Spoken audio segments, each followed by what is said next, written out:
Alors, Mesdames, Messieurs, accueillons les invités d'honneur.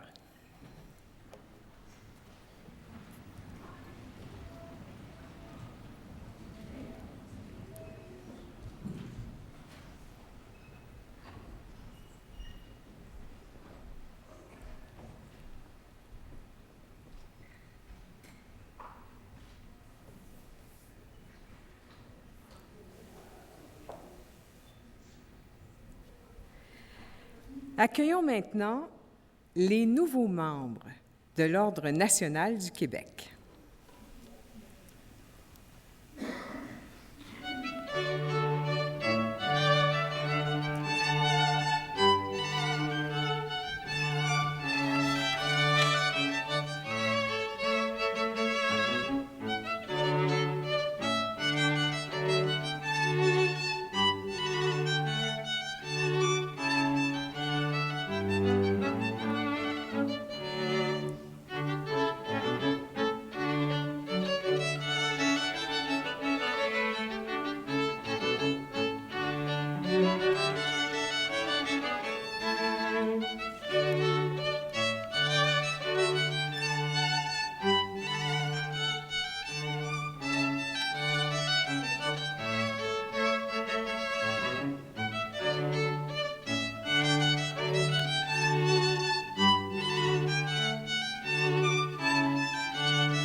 Vous pouvez vous asseoir. Alors, Monsieur le Premier ministre, Monsieur le Président de l'Assemblée nationale, Mesdames, Messieurs les ministres, membres du corps consulaire, Mesdames et Messieurs les députés, Monsieur le Président du Conseil de l'Ordre national, Mesdames et Messieurs les récipiendaires, distingués invités. Bonjour et bienvenue à cette cérémonie annuelle de la remise des insignes de l'Ordre national du Québec. Il s'agit de la 27e édition. Aujourd'hui, le Premier ministre rendra hommage à 28 personnalités exemplaires et, au nom du peuple du Québec, leur remettra l'insigne de la plus haute distinction de l'État québécois. Vous serez donc témoins de l'hommage qui sera rendu à ces femmes et à ces hommes qui nous donnent véritablement le goût du dépassement. J'invite le président du Conseil de l'Ordre national du Québec, M. Bernard Voyer, à vous adresser la parole.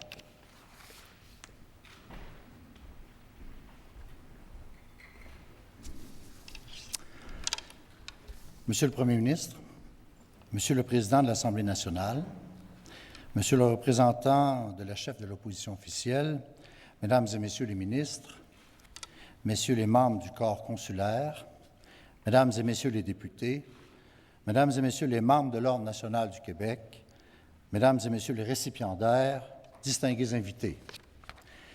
Permettez-moi d'abord de vous présenter les membres du Conseil de l'Ordre national du Québec qui sont avec nous ici aujourd'hui. Mesdames Maryse Lassonde,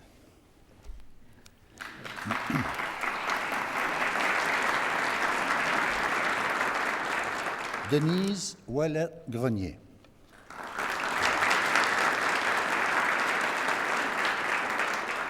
Louise Roy,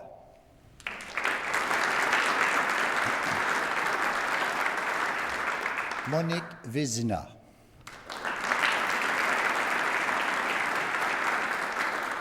Messieurs Clément Richard et Albert Miller.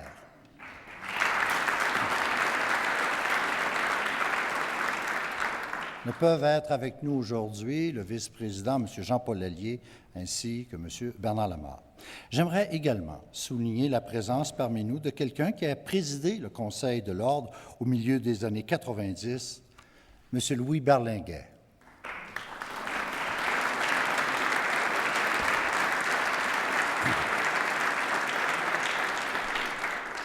Chaque année, les membres du Conseil de l'Ordre national du Québec opèrent un choix très sélectif parmi les candidatures de citoyens dignes de recevoir la distinction honorifique la plus prestigieuse du Québec. Ce choix, une fois entériné par le premier ministre, est édicté sous la forme d'un décret gouvernemental. Les noms qui figurent sur ce décret sont ensuite gravés dans le granit du monument de l'Ordre national du Québec qui trône sur la promenade Samuel de Champlain en Bonne-Place. Je vous invite à voir et même à toucher cette œuvre d'art dédiée aux personnalités qui animent notre société, qui forgent la nation québécoise et qui définissent activement sa place dans le monde. Des personnalités qui, comme celles que nous allons honorer aujourd'hui, donnent forme et insufflent force à l'action. Vous assisterez dans un court instant à la cérémonie de réception des nouveaux nommés de l'Ordre national du Québec. Ce moment intense et privilégié nous invite à célébrer le mérite et surtout l'excellence. Chers récipiendaires, vous êtes mis à l'honneur pour la qualité de votre action et le merveilleux partage que vous offrez à vos concitoyens qui cherchent un chemin d'évolution. Deux objets servent de rappel à votre nouveau devoir continu de solidarité envers les autres. Premièrement, la cordelière dorée du programme d'aujourd'hui, loin d'être un simple ornement, doit vous faire souvenir que vous êtes des premiers de cordée qui montrent la voie, qui assurent et rassurent, et qui donnent envie de gravir de nouveaux sommets. Deuxièmement, le drapeau de l'Ordre national du Québec, que l'on trouve tout près d'ici, est là pour vous rappeler que vous êtes tous et toutes porteurs du fanion de l'excellence, comme les Pierre Dansereau, Armand Frappier, Françoise Gaudesmain, Bernard Lamarre et les autres personnalités admises dans l'Ordre national du Québec en 1985, c'est-à-dire au début de son histoire officielle, qui allait en faire en peine un quart de siècle une institution respectable, au prestige unanimement reconnu. Une histoire que s'est appliquée à décrire Jacques Lacourcière, chevalier de l'Ordre, dans un livre qui vous sera remis aujourd'hui même, ainsi que le grand public pourra consulter en entier sur le site Internet de l'Ordre national du Québec. M. Lacourcière, explorateur bien connu de notre mémoire collective, est ici, dans le Salon Rouge. Sa présence vient vous dire que vous appartenez à un creuset singulier où le peuple du Québec peut puiser honneur et inspiration pour construire son histoire et la mettre en mouvement par le partage d'idées. Aujourd'hui, vous avez, pour vous rendre ici, emprunté des chemins différents dans votre carrière, des itinéraires variés. Demain, vous reprendrez le sentier. Et avec la boutonnière de l'Ordre national du Québec que vous porterez tous les jours, j'espère qu'elle devienne une boussole pour vous guider, pour aller encore plus loin, encore plus haut. Chers récipiendaires, soyez les bienvenus dans la grande et illustre famille de l'Ordre national du Québec.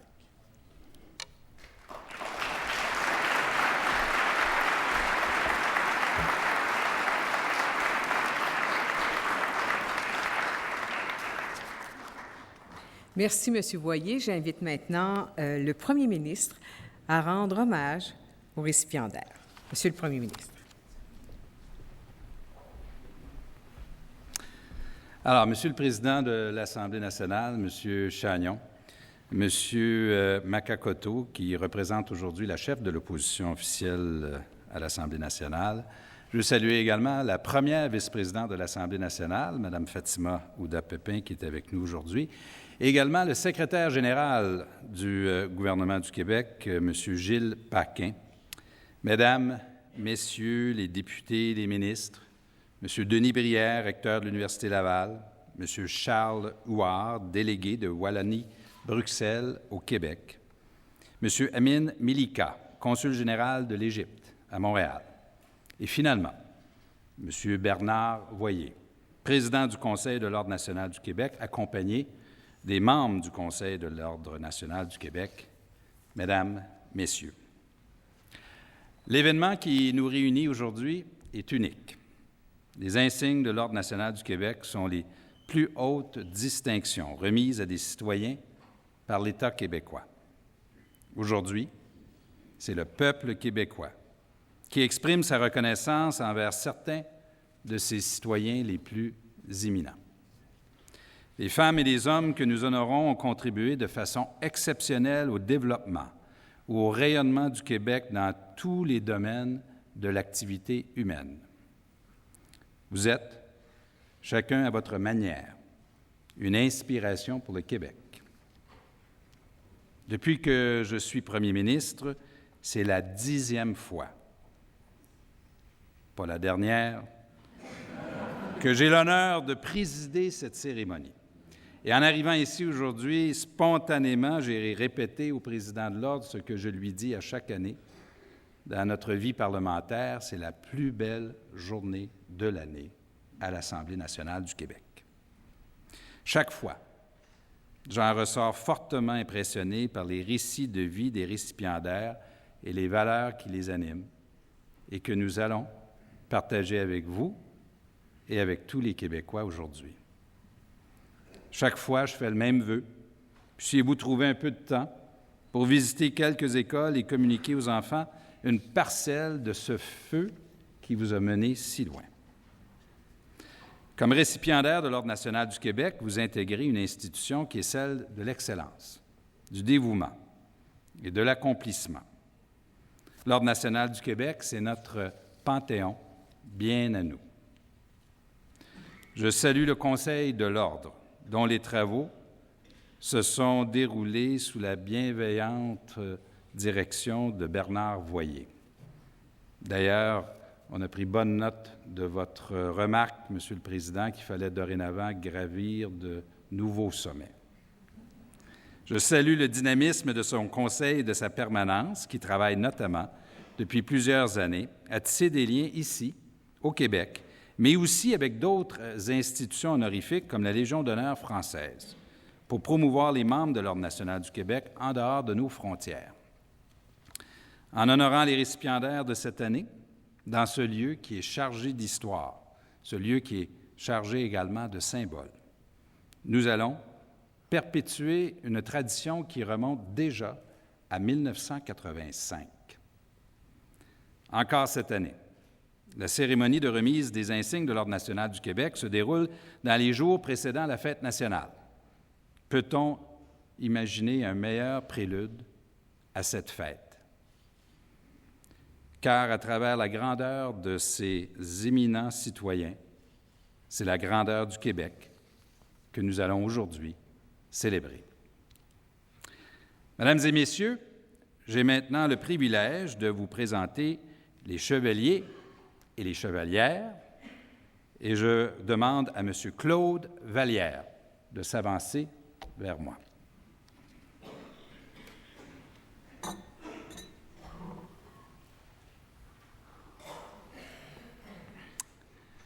C'est à Sainte-Agnès de Bellecombe, en Abitibi, que vous venez au monde en 1947. Votre amour du Grand Nord et votre fascination pour ses habitants vous y conduisent en 1969, avec un diplôme de l'École normale Notre-Dame-de-Grâce en poche. À 22 ans seulement, vous enseignez dans un village cri de la baie James, puis 2 communautés du Nouveau-Québec, Kudjurapik et Inukjuak. En 40 ans passés au service de l'éducation au Nunavik, vos initiatives au profit de la persévérance scolaire et de l'affirmation de l'identité culturelle auront conduit des centaines de jeunes Inuits à s'épanouir et à se dépasser. Votre dévouement exceptionnel et votre leadership ont donné lieu à de multiples stratégies originales pour encourager la persévérance scolaire. Programme spécial de musique, atelier de fabrication de kayak, mini-ligue de basketball, jeux Inukshuk. le volet scolaire du projet École Hockey font de vous un inventeur de moyens pour aimer l'école. Partout où nous naviguons, votre passage a laissé des marques durables de votre contribution pour le développement de l'éducation et pour le progrès social. Aujourd'hui, grâce à vous, qui êtes l'un des fondateurs du syndicat des enseignants du Nouveau-Québec, les professeurs inuits se voient reconnaître leur formation et leur expertise en langue et en culture. Vous n'avez pas fini d'être pour eux et pour les nouvelles générations un guide et une inspiration. Claude Vallière, au nom du peuple québécois, je vous fais chevalier de l'Ordre national du Québec.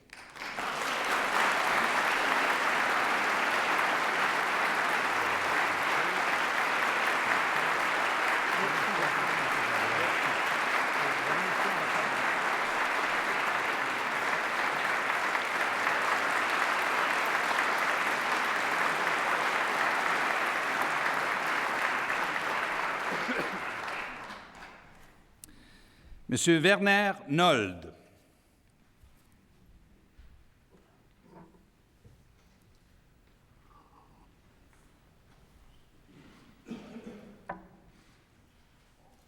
J'en prie. Né en Suisse dans l'entre-deux-guerres, vous pliez bagages en 1955 pour faire carrière en photographie au Québec.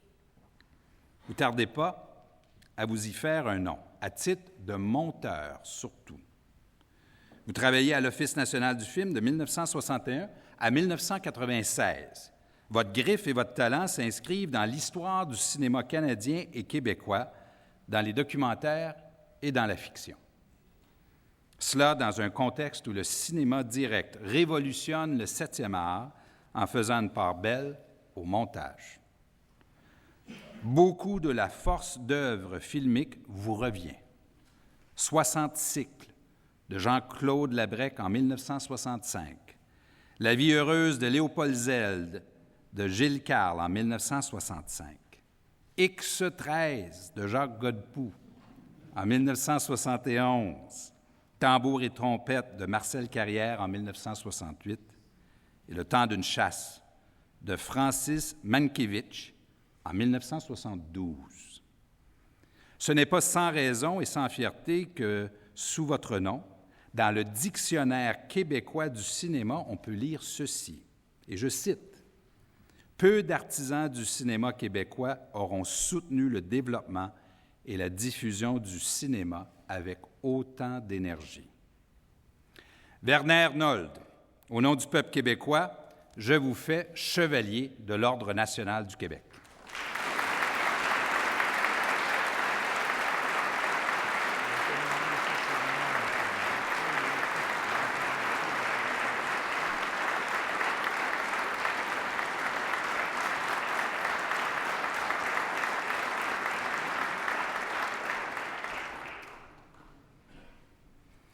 André Lorrain.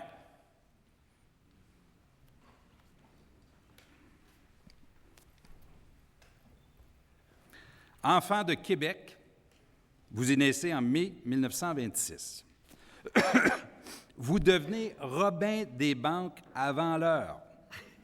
Justice, entraide et équité sociale s'imposeront comme les jalons d'une mission. Avant vous, impossible. Vous enfourchez ce qui sera votre cheval de bataille, la lutte contre l'endettement des travailleurs. Le combat s'avérera alors le cheval de Troie des institutions malveillantes qui les asservissent et se rendra jusqu'en cour s'il le faut. Ces institutions connaîtront leur Waterloo. Car entre 1963 et 1972, vous gagnez presque tous les 200 procès intentés contre ces prêteuses à taux exorbitants. Votre siège a fait place nette. S'en suivront des lois pour réglementer le crédit et des organismes voués à la protection du consommateur verront le jour. Les associations coopératives d'économie familiale, les caisses d'économie, la Caisse d'économie solidaire de Québec, l'assurance automobile, l'aide juridique, le guide du consommateur. C'est là une partie de votre legs immense, celui d'un homme qui a consacré sa vie à améliorer celle des autres. André Lorrain, au nom du peuple québécois, je vous fais chevalier de l'Ordre national du Québec.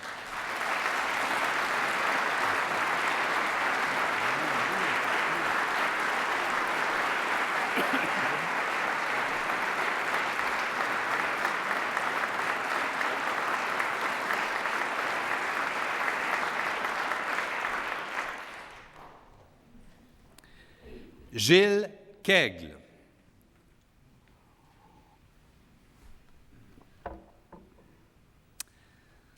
Vous êtes né à Trois-Rivières en 1942.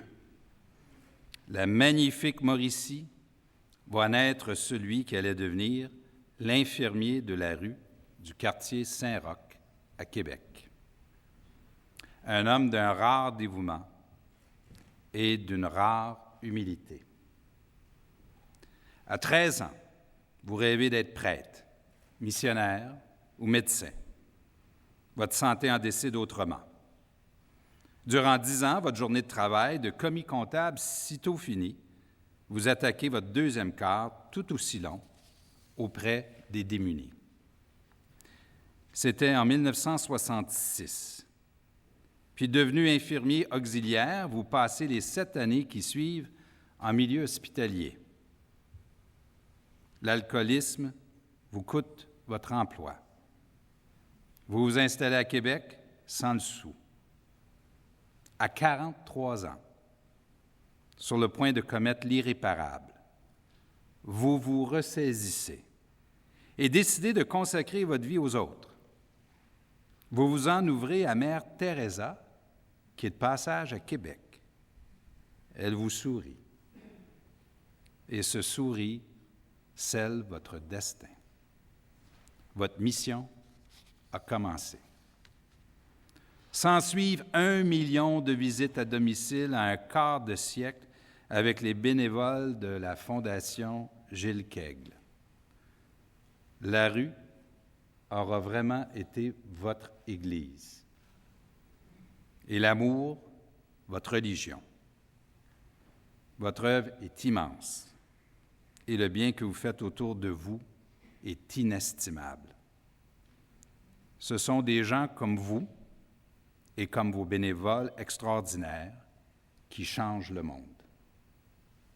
Gilles Keigle, au nom du peuple québécois, je vous fais chevalier de l'Ordre national du Québec.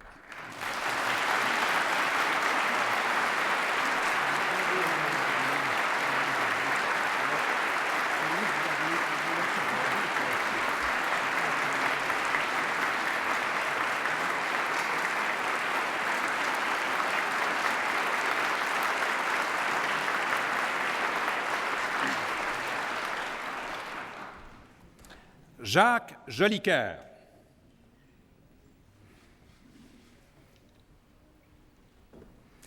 Vous êtes né à Québec en 1940.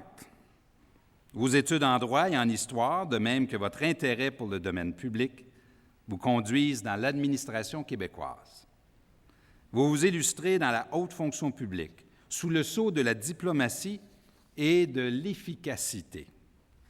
Entre autres réalisations, c'est à vous qu'on doit l'entente selon laquelle les premiers ministres de la France et du Québec se rencontrent tous les ans à Québec ou à Paris, réaffirmant les liens qui unissent nos deux États, ce que nous appelons les rencontres alternées. Soucieux de l'avenir du français, vous êtes l'un des 101 signataires de la lettre ouverte, envoyée au gouvernement français en 1993, le priant de prendre les mesures nécessaires pour contrer l'anglo-américomanie galopante dans l'Hexagone. Vous êtes maire suppléant de la Ville de Québec de 2002 à 2009, en plus d'être maire par intérim après le décès de Mme André Boucher en 2007. Lors des fêtes du 400e anniversaire de la Ville, vous êtes chef du protocole et des relations internationales. Et de tout temps, le vieux Québec et son patrimoine vous auront tenu à cœur, et c'est pourquoi vous n'avez jamais cessé de veiller à leur sauvegarde et à leur valorisation. Jacques Jolicoeur, au nom du peuple québécois, je vous fais chevalier de l'Ordre national du Québec.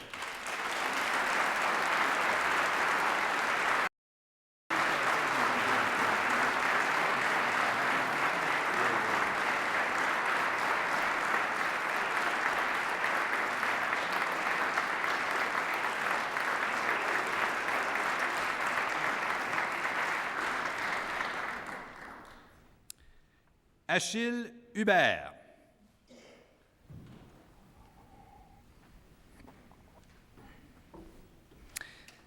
Vous êtes né en 1937 à Havre-aux-Maisons, aux îles de la Madeleine. Si vous me permettez cette ironie, on pourrait dire que votre parcours est peu orthodoxe. Après avoir reçu l'onction sacerdotale des mains du cardinal Léger en 1962, vous vous retirez de la vie religieuse en 1970 pour revenir aux îles l'année suivante. Vous fondez 2 ans plus tard l'hebdomadaire Le Radar. Pour ce journal indépendant, vous êtes à la fois directeur, journaliste, éditorialiste, photographe. Mais à travers votre plume et votre œil se raconte depuis toutes ces années l'actualité de vos îles, ses gens, ses enjeux, ses projets, ses rêves. Correspondant à CBGA, la radio de Radio-Canada à Matane, et au Soleil de Québec, vous faites aussi rayonner les îles chez elles, en participant à la création d'une radio et d'une télévision communautaire à leur image. De toute votre vie, votre engagement social n'aura d'égal que votre énergie, vos idées et votre amour pour les îles de la Madeleine. Achille Hubert, au nom du peuple québécois, je vous fais chevalier de l'Ordre national du Québec.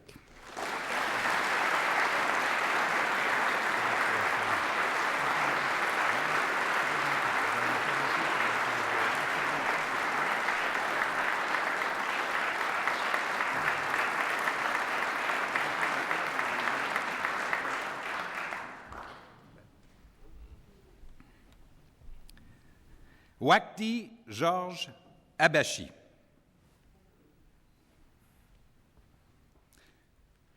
Natif de Port Saïd en Égypte, vous immigrez au Canada en 1964. Vous avez alors que 18 ans. Après un parcours universitaire entre l'Égypte, le Québec et les États-Unis, vous revenez par la grande porte de l'Université Concordia, où vous passez 25 ans de votre vie. En 2000, McGill vous offre le laboratoire tant attendu en CFD, Computational Fluids Dynamics. Vous serez l'instigateur principal de la maîtrise en aérospatiale mixte qui réunira McGill, Polytechnique, Concordia, l'École de technologie supérieure, l'Université de Sherbrooke et l'Université Laval. Tout au long de votre carrière remarquable, vous contribuez de façon inestimable au domaine de l'aéronautique. C'est à vous qu'on doit, entre autres, le logiciel de simulation de givrage en vol pour les avions et les hélicoptères, un logiciel utilisé dans le monde entier. Vous êtes un créateur, un rassembleur, un visionnaire. Et dès que le climat politique le permet, vous amorcez le dialogue avec les scientifiques russes et chinois. Depuis, l'Académie des sciences russes et l'industrie québécoise de l'aéronautique sont en contact. L'implantation du China-Canada Wind Engineering Simulation Center en 2004 vous vaut les titres de professeur honorifique et conférencier à l'Université Tongji, entre autres distinctions.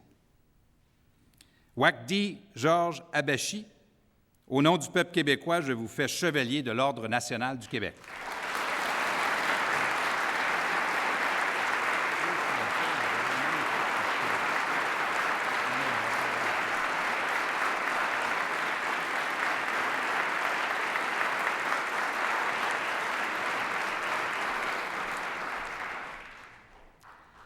Yvan Guindon.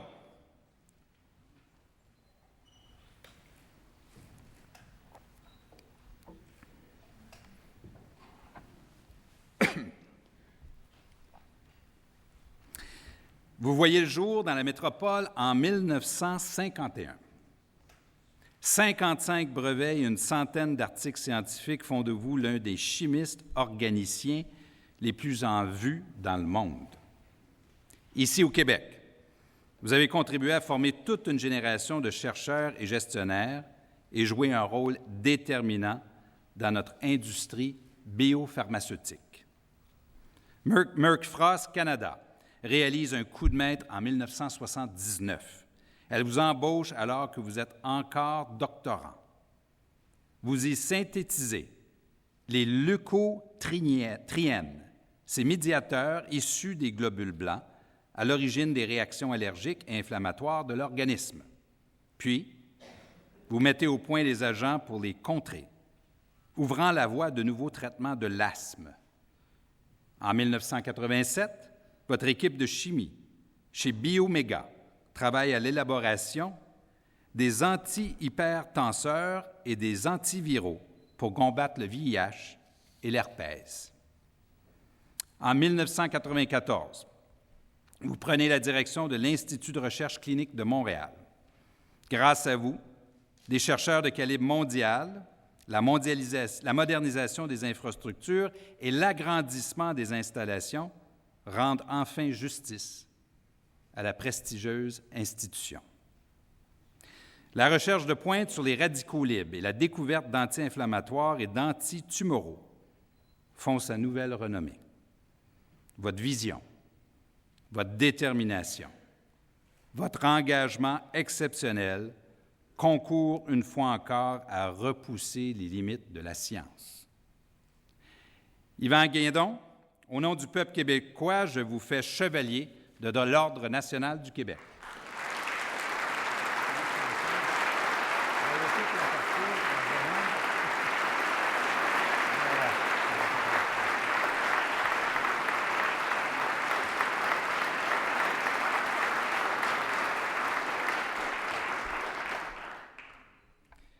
Ghislain Gagnon.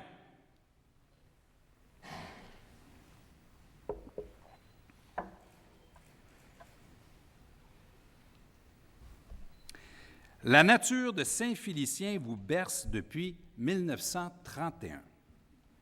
Votre admiration et votre fascination pour elle sont sans bornes. En 1960, il vous vient l'idée d'un zoo dans un parc à renards désaffecté. La ménagerie de départ compte 160 animaux et 22 000 entrées sont enregistrées en 3 mois. C'est un succès. Il faut dire que la conception est unique. Des animaux sauvages en liberté dans la nature boréale.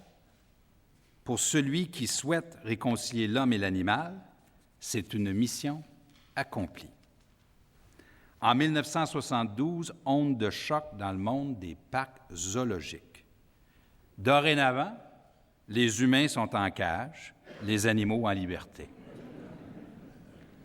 Un train grillagé sillonne les 4 kilomètres du parc des Sentiers de la Nature.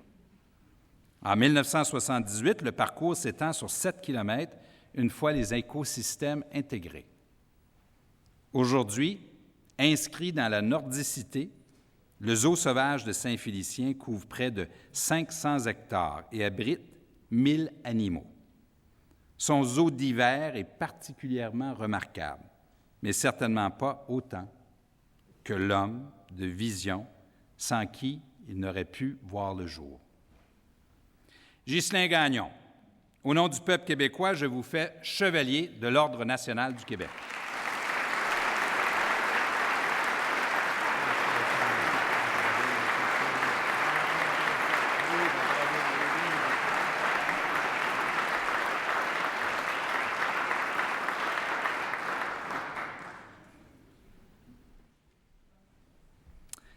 Léonie Couture.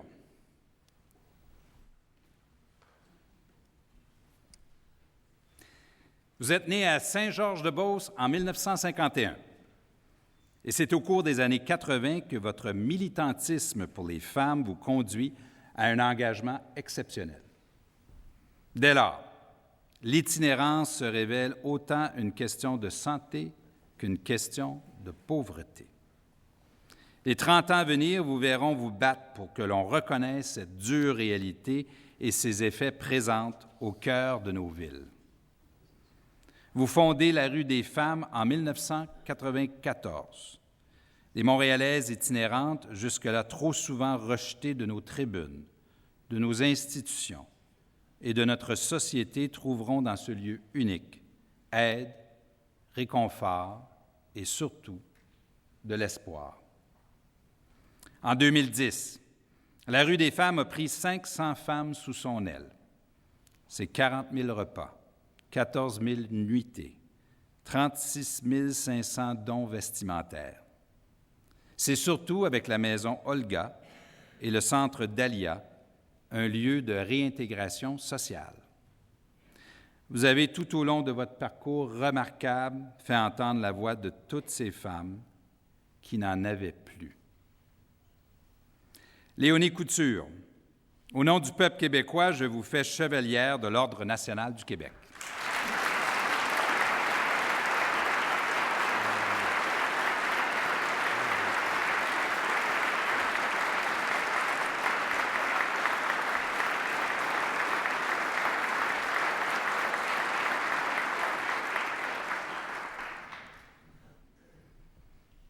Arlette Cousture.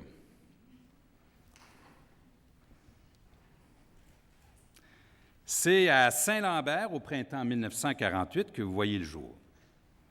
Vos histoires, votre plume, votre imagination emprunteront le chemin de la culture collective des Québécois. Vous êtes l'auteur de plusieurs livres, dont certains best-sellers. Au petit écran et ailleurs, votre histoire et vos histoires inspirent. C'est avec les filles de Caleb, au milieu des années 80, que vous connaissez la renommée. Dans cette saga, devenue une référence, vous nous faites vivre les années 1890 à 1945, donnant à voir à travers les yeux d'Émilie Bordelot la dure condition des femmes de son milieu et de sa génération. Vos personnages sont tellement vrais qu'ils font légende. L'œuvre touche. Près d'1,5 million d'exemplaires de vos livres sont vendus à travers la francophonie. Avec ces enfants d'ailleurs, vous nous faites suivre une famille polonaise immigrée au Canada, déchirée, déracinée, en pleine Deuxième Guerre mondiale.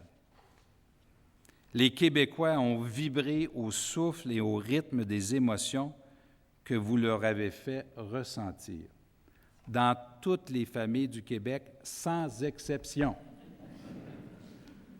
Votre œuvre est de celles qui traversent le temps et font époque. Arlette Cousture, au nom du peuple québécois, je vous fais chevalière de l'Ordre national du Québec.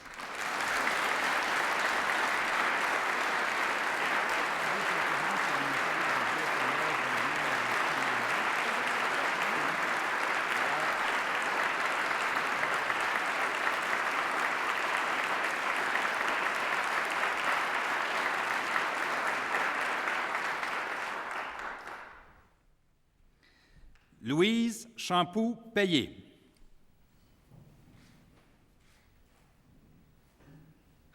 Vous êtes née à Trois-Rivières en 1948.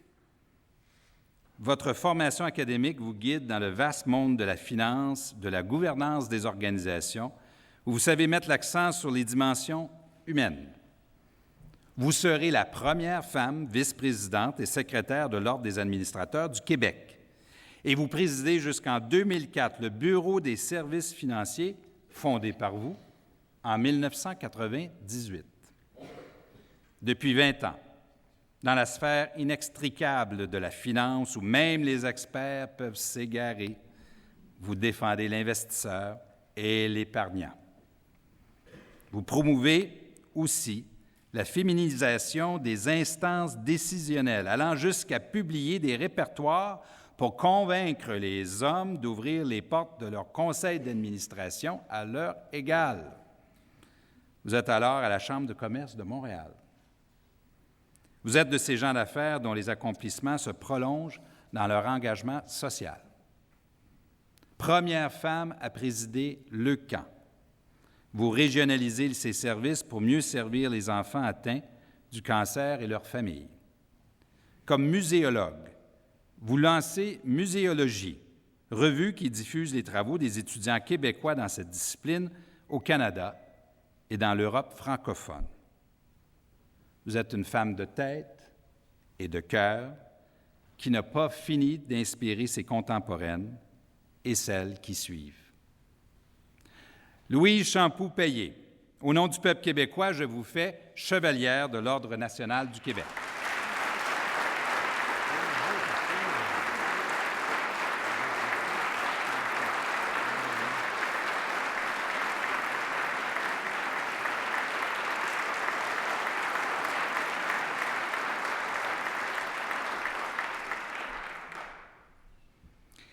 Michel Marc Bouchard.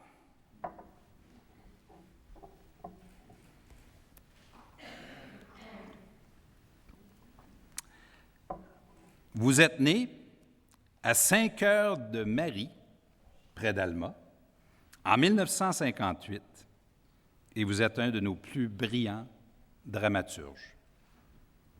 Dans les années 80, les Feluettes jettent un pavé de plus dans la mare des conventions théâtrales au Québec, où sévit déjà la révolution des formes, de la langue et des contenus. Nous assistons à la première histoire d'amour homosexuel mise en scène.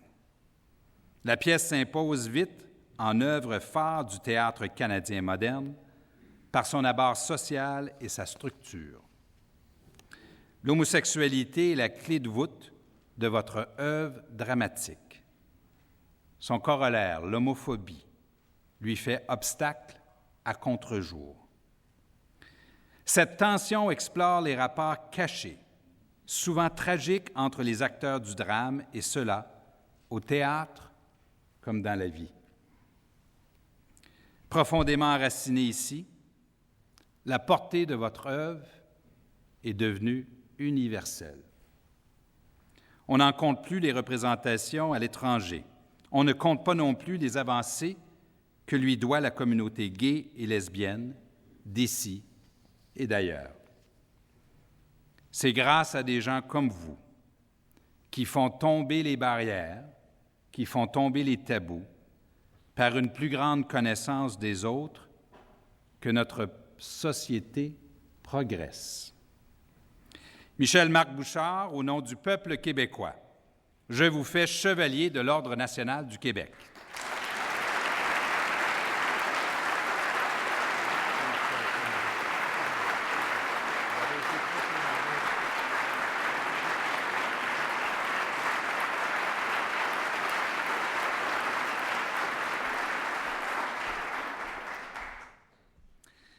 Patrice Biron.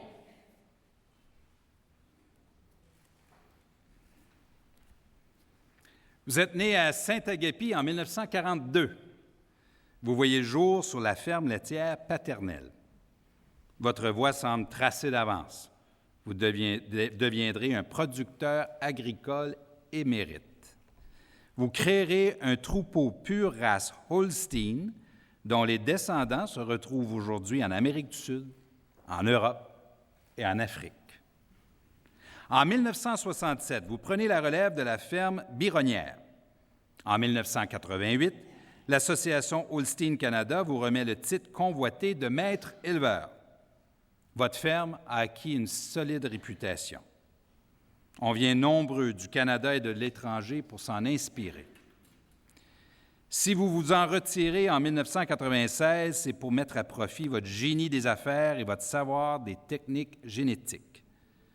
Vous faites la promotion de ces bêtes d'exception pour la vente et vous les jugez en compétition au Canada et dans le monde. Votre travail de longue haleine à la direction de Holstein Canada vaut au Québec le titre de leader canadien de cette race. Patrice Biron, au nom du peuple québécois, je vous fais chevalier de l'Ordre national du Québec.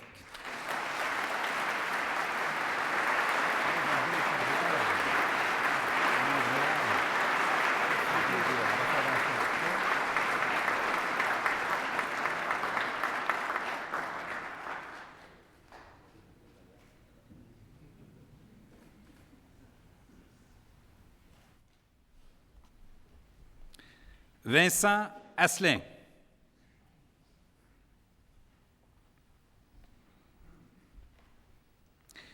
Vous êtes devenu un architecte paysagiste de grande renommée qui travaille avec et pour la nature. Vous bâtissez des lieux conviviaux qui nous réconcilient avec elle. Vous embellissez les villes et leur avenir sans effacer leur histoire. Vous enrichissez le patrimoine pour les générations futures.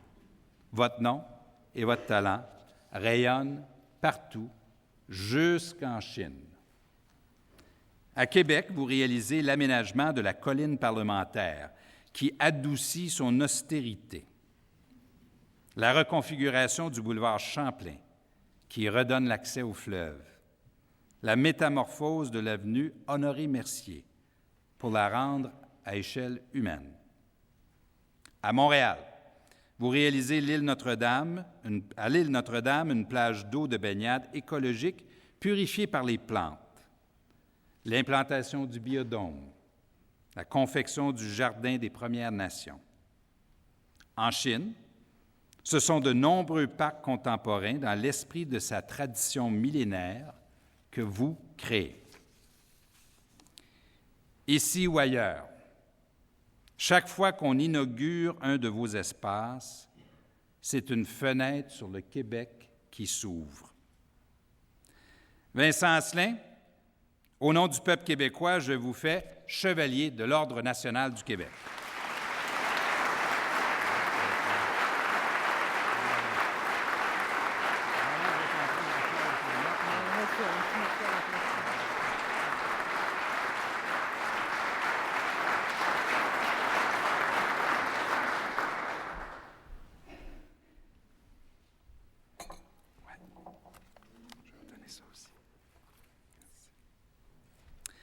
Je vous présente maintenant les officiers et officières. Monsieur Maurice Tanguay.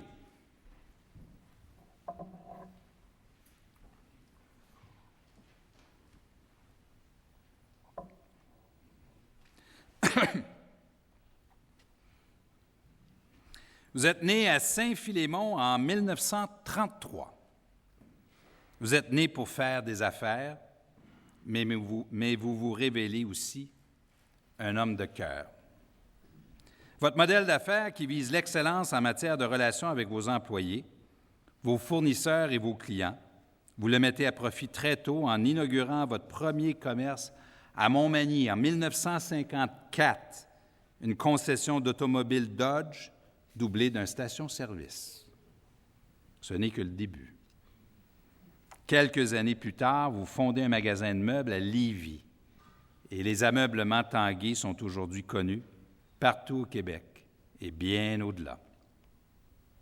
Au moins aussi connu, il y a votre fondation Maurice Tanguay, créée en 1991.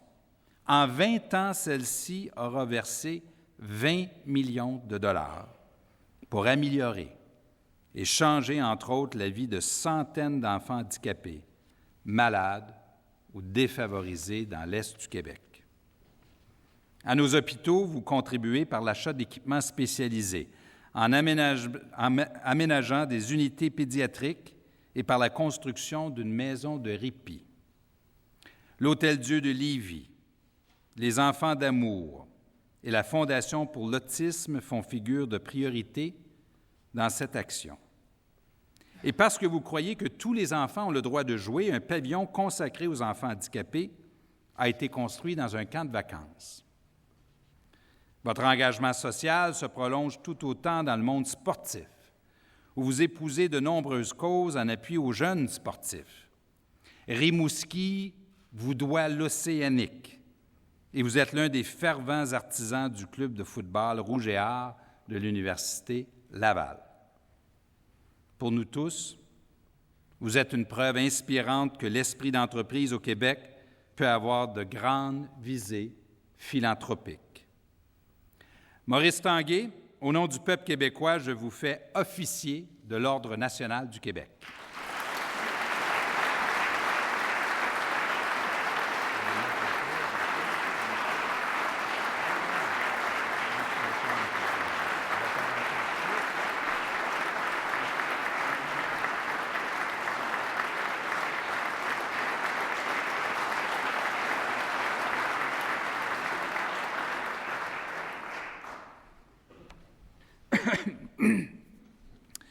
Louis Taillefer.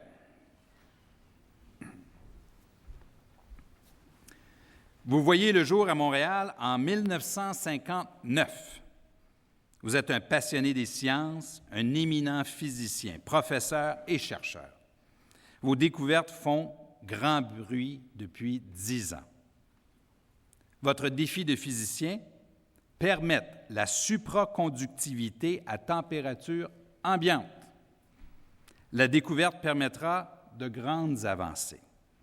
Aimant puissant, ultra efficace pour l'imagerie médicale et les transports. Composante électronique ne dégageant pas de chaleur pour les ordinateurs et les communications sans fil. Filament de transport d'énergie sans perte, entre autres. Une révolution s'annonce. Depuis 1985, vous avez signé plus de 200 articles scientifiques, dont 50 dans Physical Review Letters et 7 dans Nature. Vos publications ont surtout attiré plus de 6 800 citations. On vous invite partout à donner des conférences dans des colloques internationaux. Vous êtes un vulgarisateur hors pair, un professeur, un collègue recherché et estimé. À l'Université de Sherbrooke, très grande institution. Vous dirigez depuis 1998 le programme Matériaux quantiques de l'Institut canadien de recherche avancée, auquel 2 prix Nobel sont associés. Vous concourez à faire que le monde de la science garde les yeux sur le Québec. Louis Taillefer, au nom du peuple québécois, je vous fais officier de l'Ordre national du Québec.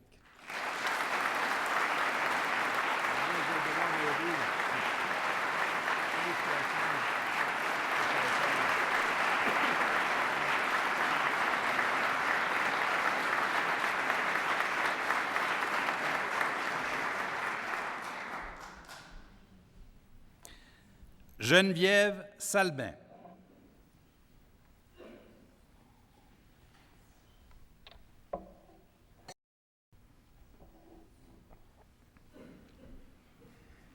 Née dans le pétillant Paris des années folles en 1924, vous grandissez à Casablanca, au Maroc, où vous faites vos premiers pas en danse classique. Jeune adulte, vous poursuivez votre formation avec de grands maîtres russes. En France, vous faites des études en philosophie puis en droit. Vous retournez au Maroc où vous devenez danseuse principale pour les ballets Mantine Paty. Vous vous mariez et suivez votre mari à Washington puis à Montréal en 1946. Ici, tout est à faire dans cette époque où le clergé voit la danse d'un mauvais œil. Il n'y a pas de troupe. C'est l'avènement de la télévision qui vous permettra de travailler comme danseuse et chorégraphe. C'est à ce moment que vous rencontrez Ludmila Kirakiev. Vous joignez les ballets Kirakiev, futur grand ballet canadien en 1954. Une blessure met un terme à cette brève carrière en 1955.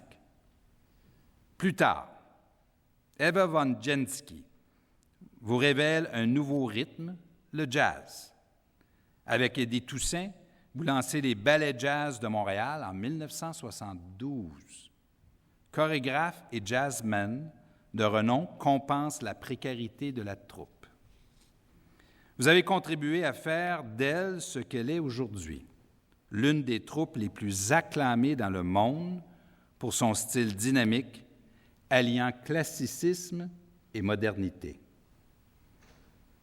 Avec votre talent et votre vision, vous êtes devenue une véritable ambassadrice du Québec dans le domaine de la danse contemporaine. Geneviève Salbin, au nom du peuple québécois, je vous fais officière de l'Ordre national du Québec.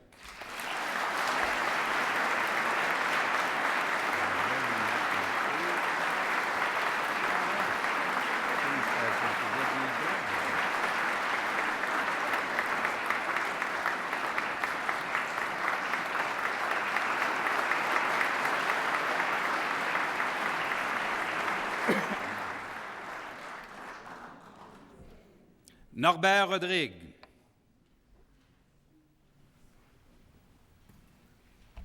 Ah ben, vous aussi, vous êtes né à Saint-Georges-de-Beauce en 1940 et vous êtes un ardent syndicaliste. Tout commence le jour où vous fondez le syndicat de l'hôpital Sainte-Justine au milieu des années 60. Vous êtes jeune et déjà très engagé, notamment au sein de la Confédération des syndicats nationaux.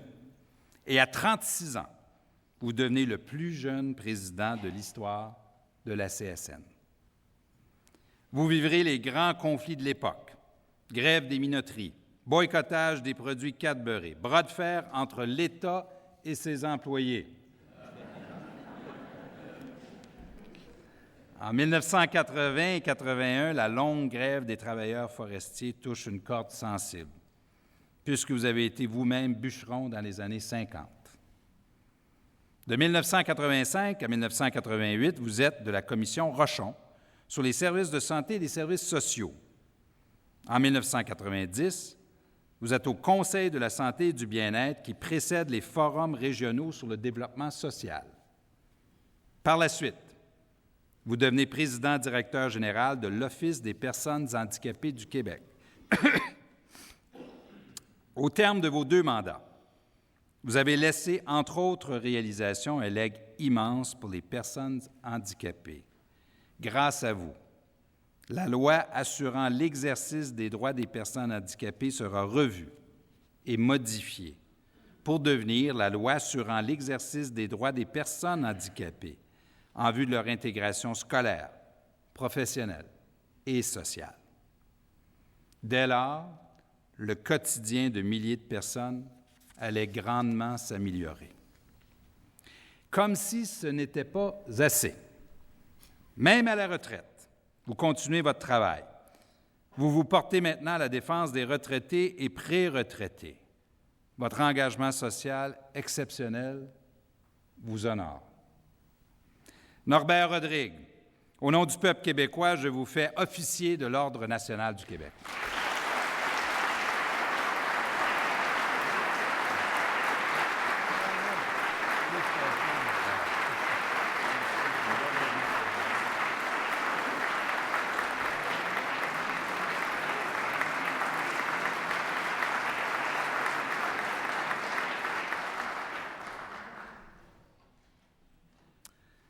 Jean-Claude Poitras. Vous êtes né à Montréal en 1949 et comme vous le dites, vous êtes né pour créer. Très jeune enfant d'ailleurs, vous savez déjà que vous œuvrerez dans le domaine de la mode. Vous étudiez le dessin de mode et vous devenez vendeur et acheteur au grand magasin Eaton. Puis vous ouvrez un atelier de prêt-à-porter féminin à Montréal. À 28 ans. 28 ans seulement, vous lancez votre première collection. C'est le début de votre ascension vers la haute couture, vers les hauts sommets de la célébrité. Couturier de réputation internationale, vous ne cessez d'étonner par votre audace élégante et raffinée. Vous démocratisez le beau. Par exemple, en réinventant l'uniforme des guides du musée de Pointe-à-Caillère, des employés de la Société de transport de Montréal et ceux des casinos du Québec. En plus de si bien habiller la femme, puis l'homme, vous habillez désormais la maison, créant des draps, porcelaine, armoires de cuisine, vitrail pour portes et fenêtres. L'innovation vous pousse à dessiner la Poitras Casa, maison écologique et bigénérationnelle, et à vous frotter au four, confectionnant la bûche de Noël d'une grande boulangerie. En plus d'être designer de génie, vous êtes un homme de cœur. Vous vous engagez personnellement dans plusieurs causes humanitaires et artistiques. Vous avez fait de votre nom une griffe et de votre personne un modèle. Vous êtes reçu chevalier de l'Ordre national du Québec en 1996 déjà. Et aujourd'hui, en 2012, alors que vous célébrez 40 ans de carrière, vous obtenez une promotion. Jean-Claude Poitras, au nom du peuple québécois, je vous fais officier de l'Ordre national du Québec.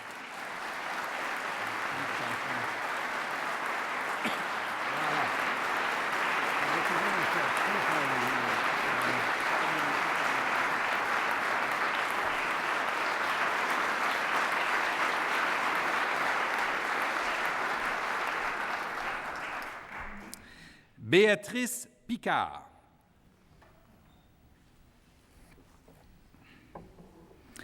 Vous naissez à Montréal en 1929. Vous avez manifestement un secret de jeunesse. Vous faites vos débuts à la radio en chantant avec le chœur des élèves de Mme Odette lors d'une émission consacrée aux étudiants de celle-ci.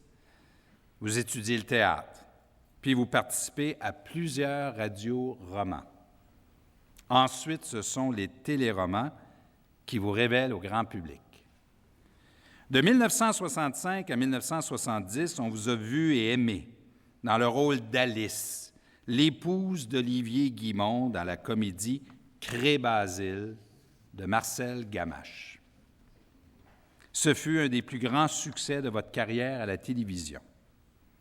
Marcel Gamache vous confie ensuite nombre d'autres rôles dans des comédies qui feront époque telles que Symphorien et Les Brillants. Vous jouez aussi le drame de façon remarquable. Votre performance dans la dramatique avec un grand A.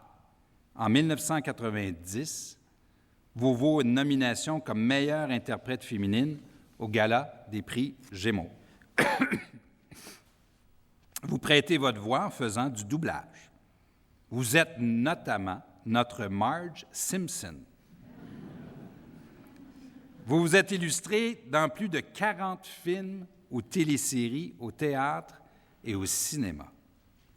D'ailleurs, c'est à 78 ans, alors que vous soulignez vos 60 ans de carrière, que vous jouez Ma tante Aline, votre premier rôle principal au cinéma.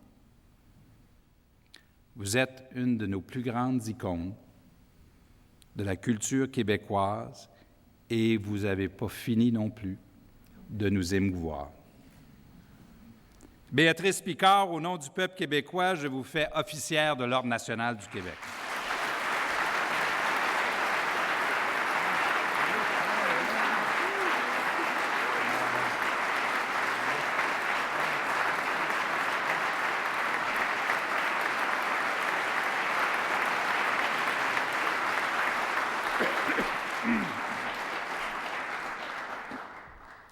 Nancy Nimtam.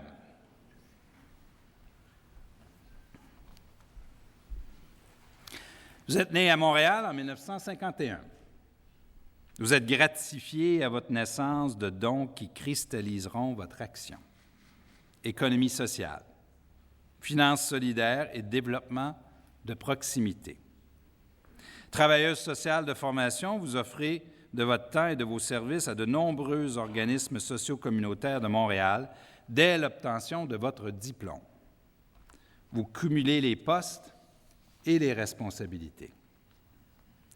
Vous serez entre autres présidente du programme économique de Pointe-Saint-Charles, directrice de l'Institut de formation en développement économique communautaire, fondatrice et directrice générale du regroupement pour la relance économique et sociale du Sud-Ouest de Montréal.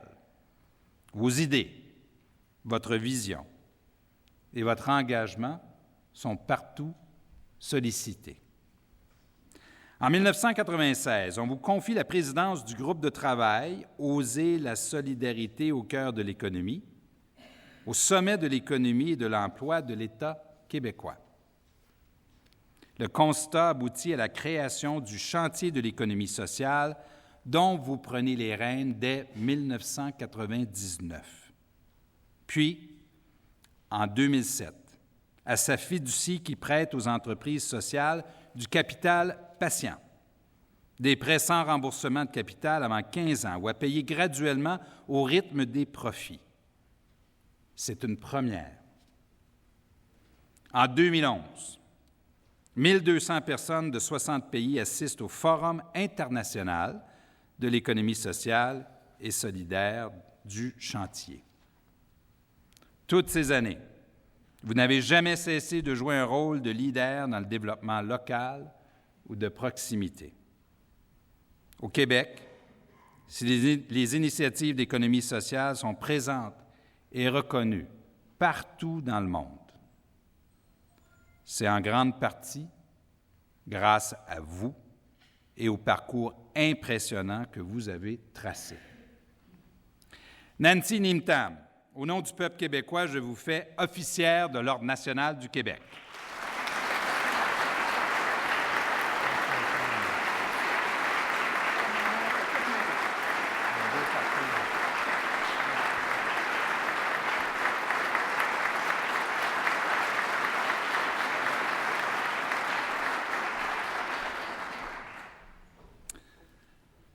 Barta Maria Noppers.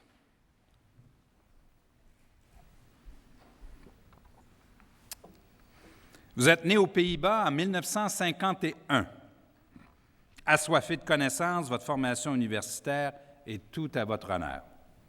Ce n'est pas sans effort qu'on devient une juriste de renommée dans les aspects éthiques de la génétique, de la génomique et des biotechnologies. Depuis 2009, vous enseignez au département de génétique humaine de la Faculté de médecine de l'Université McGill et dirigez le Centre de génomique et politique. Clonage, reproduction assistée, cellules souches, dépistage néonatal et avenir de la santé publique sont au cœur de votre action et de vos recherches. Votre nom est inscrit dans autant de questions qui suscitent la réflexion et le débat. Génome Canada, Génome Québec, Réseau canadien des cellules souches, le Comité international de bioéthique de l'UNESCO, Humane Genome Organization de Londres. Vous êtes de toutes les instances. Le National Institute of Health de Washington et l'Organisation mondiale de la santé de Genève vous consultent.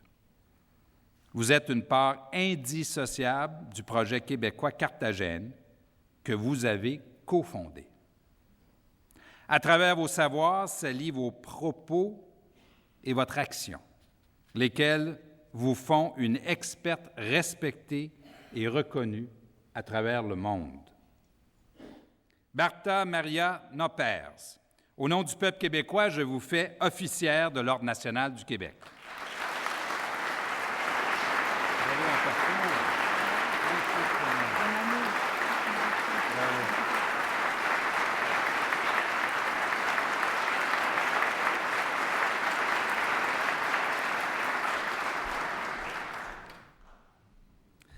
Daniel Gauthier.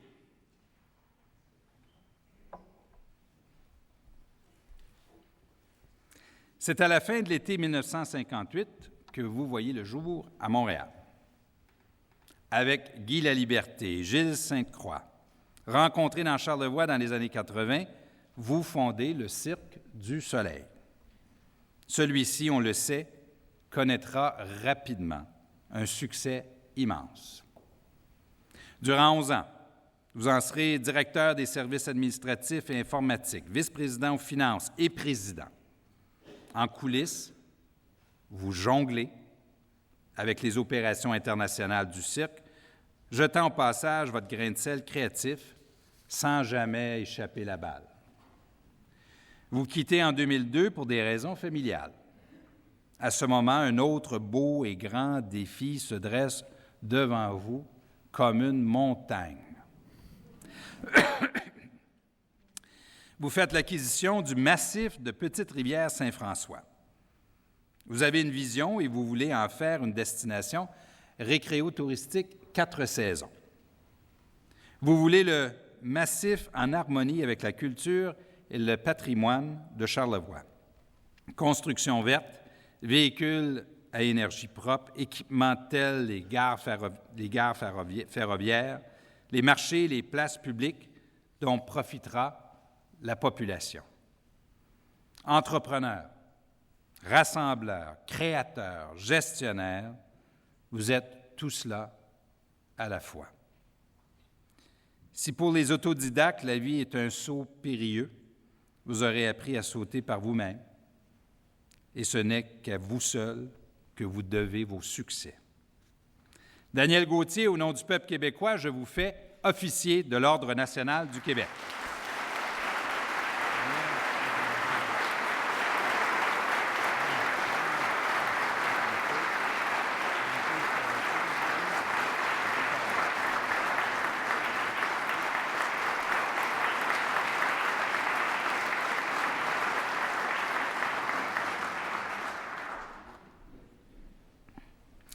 André Bureau.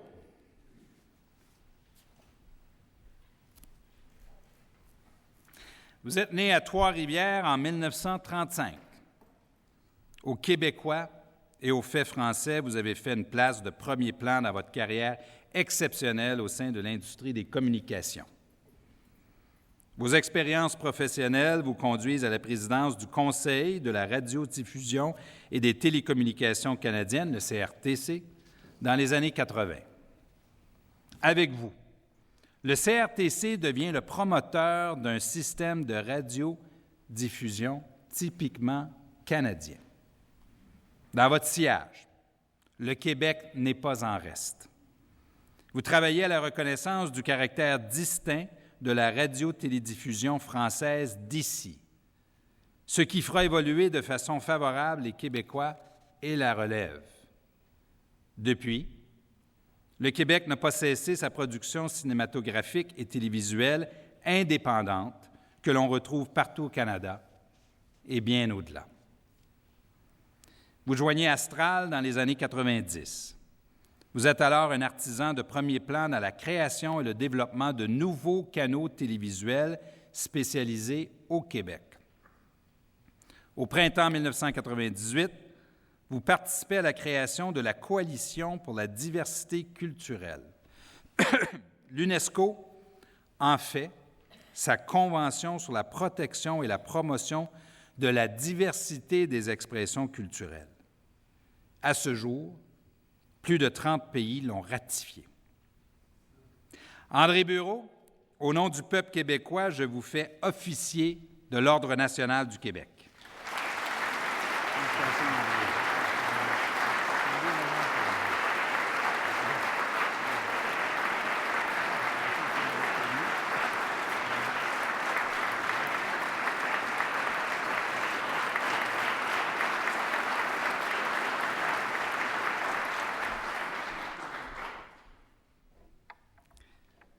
Pierre Bourgie.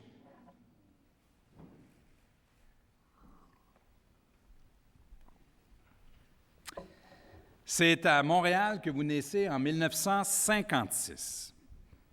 Vous avez tout juste 22 ans lorsque vous intégrez l'entreprise familiale Urgell Bourgie et en devenez le président. En 1996, vous vendez l'entreprise. Vous êtes alors un homme d'affaires accompli et déjà un mécène reconnu. Votre nom figure sur nombre de projets de réalisation associés à la vie culturelle de Montréal et du Québec. Celle-ci vous doit d'ailleurs beaucoup. Vous êtes également un bibliophile. Votre amour des arts et des lettres vous conduit à la rédaction d'un livre consacré à un artiste émergent de l'art moderne au Québec. Lorsque, dans les années 90, le journal Le Devoir connaît des difficultés financières, vous prenez la tête de son conseil d'administration et en assurez une relance sans pareille. La nef de l'église patrimoniale Erskine and American, de style néo-roman, est transformée grâce à votre appui financier personnel. On y retrouve maintenant une importante salle de concert et un écrin pour la présentation des œuvres de la collection du Musée des Beaux-Arts de Montréal. Votre service à la collectivité n'a d'égal que votre curiosité, votre dynamisme et votre générosité, lesquels nous semblent infinis.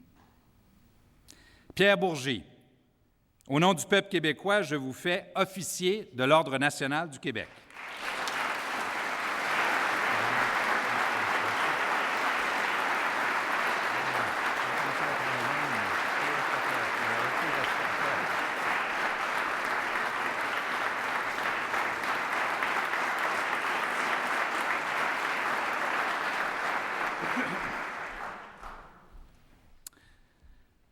Je vous présente maintenant le grand officier et la grande officière. Jacqueline Desmarais.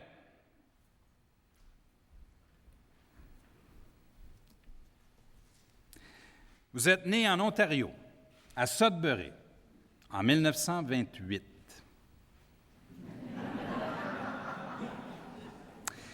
Vous faites des études en sciences infirmières et lorsque vous vous mariez, vous vous établissez à Montréal, vous décidez de vous consacrer à votre famille. Puis, quelques années plus tard, à la musique et à la culture en général. On ne vous en remerciera jamais assez. Dès lors, votre engagement et votre générosité ne connaissent pas de limites. Cette passion qui vous anime, vous la partagez avec un très grand nombre sur de larges horizons. Vous multipliez sous toutes ses formes le soutien au développement et au rayonnement d'une centaine de jeunes artistes d'ici, ainsi qu'aux organismes qui promeuvent leur talent et l'art musical. On ne compte plus les organismes et conseils d'administration auxquels vous avez donné votre précieux appui au Québec. D'abord, le domaine Forget. Vous avez entre autres soutenu la construction de la salle François Bernier, l'Orchestre symphonique de Montréal, l'établissement du Fonds Pierre Bic, le Musée des beaux-arts de Montréal, l'Orchestre métropolitain du Grand Montréal, pour ne nommer que ceux-là. Parallèlement, vous fondez la Guilde de l'Opéra de Montréal et créez la Fondation Jacqueline Desmarais pour lancer les jeunes chanteurs d'opéra canadiens les plus prometteurs sur les grandes scènes du monde. Vous cofondez l'Institut canadien d'art vocal. Vous présidez et coprésidez des événements musicaux internationaux qui mettent en lumière les talents du Québec. Vous menez à bien des événements bénéfices et vous vous appliquez toujours à rendre la musique accessible à tous les publics. Vous avez été touché par la grâce de la musique et la grandeur du cœur. Votre rapport à la culture est à la fois exceptionnel et exemplaire. Et après plus de 30 ans d'engagement, vous continuez à nous présenter le mécénat sur ses plus belles notes. Jacqueline Desmarais, au nom du peuple québécois, je vous fais grande officière de l'Ordre national du Québec.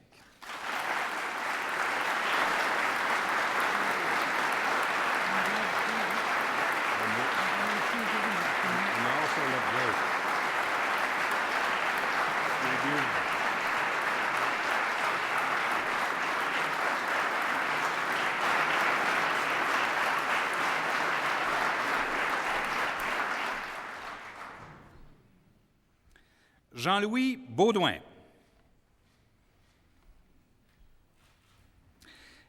C'est en France, à Boulogne-Billancourt, que vous naissez en 1938. Vos parents, tous deux consacrés au droit, vous transmettent leur passion. Ils ne se doutaient pas à quel point vous leur feriez honneur, étant aujourd'hui reconnu par vos pairs comme un magistrat illustre, comme un auteur talentueux et comme un homme porteur de valeurs universelles. Vous avez étudié le droit pendant plusieurs années en Europe et au Québec. Dès le début de votre carrière, vous vous intéressez à l'éthique biomédicale. Dans ce domaine, par votre enseignement, vos recherches et vos écrits, vous ferez figure de précurseur. Vous collaborez à maints ouvrages sur le droit médical, la procréation et le droit, la responsabilité des professionnels de la santé, l'expérimentation biomédicale et l'euthanasie, entre autres. Des hôpitaux du Québec sollicitent votre expertise à leur comité d'éthique clinique et d'éthique de recherche. En 1966, vous êtes le secrétaire fondateur de la Ligue des droits de l'homme. Et depuis 1980, vous êtes membre de la Société canadienne de bioéthique. Vous êtes également une référence incontestée en matière de droit civil au Québec. Tous les étudiants connaissent. À la fin des années 80, vous participez à la révision du Code civil. Vous aviez pris part à celle du droit du Canada.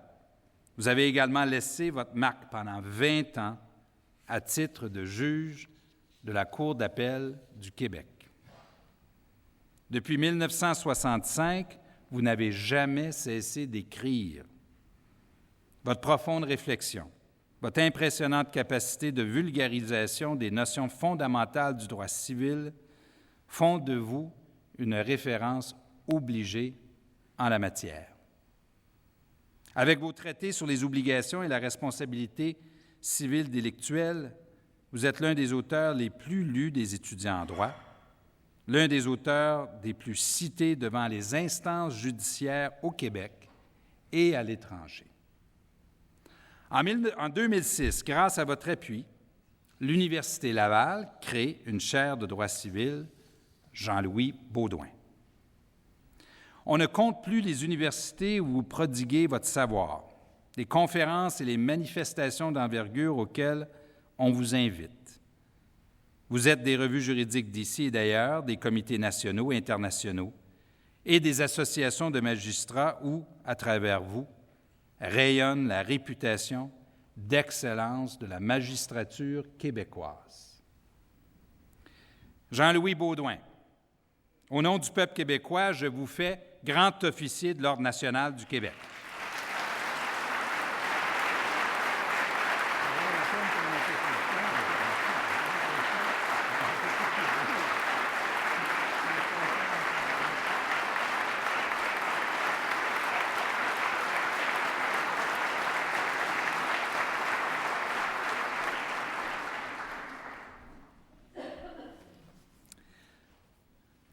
Alors, mesdames et messieurs, vous comprenez pourquoi maintenant c'est la plus belle journée de l'année à l'Assemblée nationale du Québec. C'est ainsi que se termine cette cérémonie pour l'édition 2012 de la remise des insignes de l'Ordre national du Québec. Chacun d'entre vous trouve désormais sa place dans notre panthéon et dans notre mémoire collective. Vous y serez à jamais pour inspirer les générations futures. Vos accomplissements ont valeur d'exemple et de modèle et sont source de fierté pour tous les Québécois. Je félicite chacun d'entre vous pour les réalisations qui vous ont valu d'être ainsi reconnus et aussi élevés. Mesdames et messieurs, merci beaucoup.